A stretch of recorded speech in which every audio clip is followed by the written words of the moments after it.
सगळ्यांना बाबासाहेबांच्या जयंतीनिमित्त शुभेच्छा देते.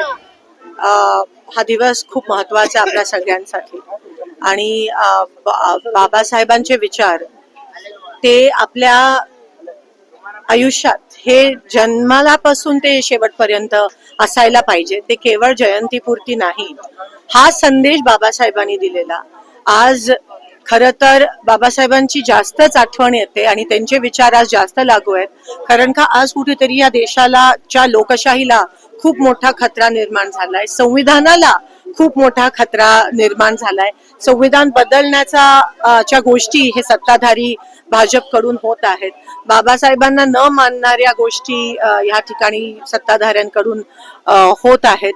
लोकशाही चा अंत कुठेतरी होताना दिसत आहे आणि मला असं वाटतं हीच ती वेळ आहे की आपल्याला त्यावेळेस स्वातंत्र्य लढाईमध्ये लढायची चा चान्स आपल्याला कोणालाच भेटला नाही. पण ही ती दुसरी लढाई आहे जी आपल्याला लढायची आहे आणि आताच संघर्ष करणं, आताच संघटित होणं हे गरजेचं आहे.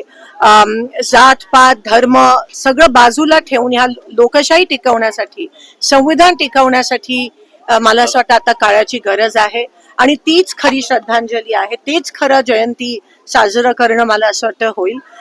दर दिवशी रोज मला असं वाटतं उठल्यावर बाबासाहेबांचे विचार आणि संविधान जपण्याचा जे वचन आहे ते आपण घेणं महत्वाचं आहे.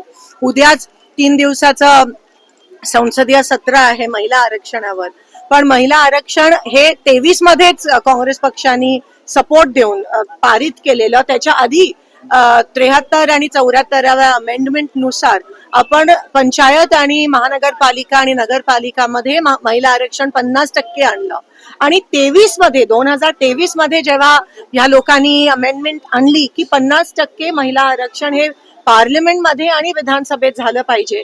तर आज 30 महिने झाले. 30 महिन्यानंतर त्यांना जाग आली आणि आता नेमका इलेक्शन असताना त्यांनी ही घोषणा केली. तरी महिला आरक्षणाचं अमेंडमेंट ऑलरेडी पारित झाली आहे.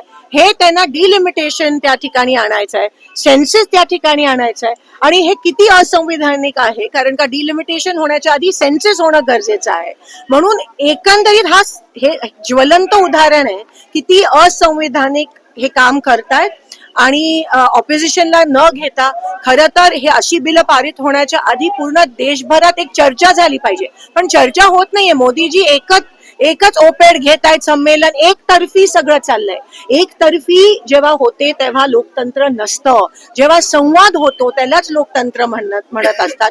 संवादात जी ताकद आहे जी आपल्याला बाबासाहेबांनी संविधानाच्या माध्यमातून दिली की लोकांमध्ये चर्चा, लोकांमध्ये संवाद झाला पाहिजे, ते पूर्ण नष्ट करून, ती प्रथा परंपरा नष्ट करून अलीकडे आपल्याला दिसते की मोदीजी फक्त एकतर्फी चाललंय आणि हेच लोकशाही समाप्तीचे कुठेतरी संकेत आहेत का काय.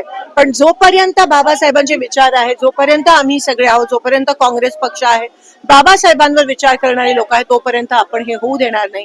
अगदी चौथा स्तंभ जो आहे त्यांच्या समोर पण मोदीजी मागच्या 15 वर्षात आले नाही आहेत आणि तेच मनमोहन सिंगजी अनेकदा आले होते. ह्याच्यावरूनच कळतं की कसं लोकशाहीचा अपमान आणि संविधानचा अपमान हा मोदीजी आणि भाजपकडून वारंवार होत आहे. राज ठाकरेंनी एक ट्विट केलंय.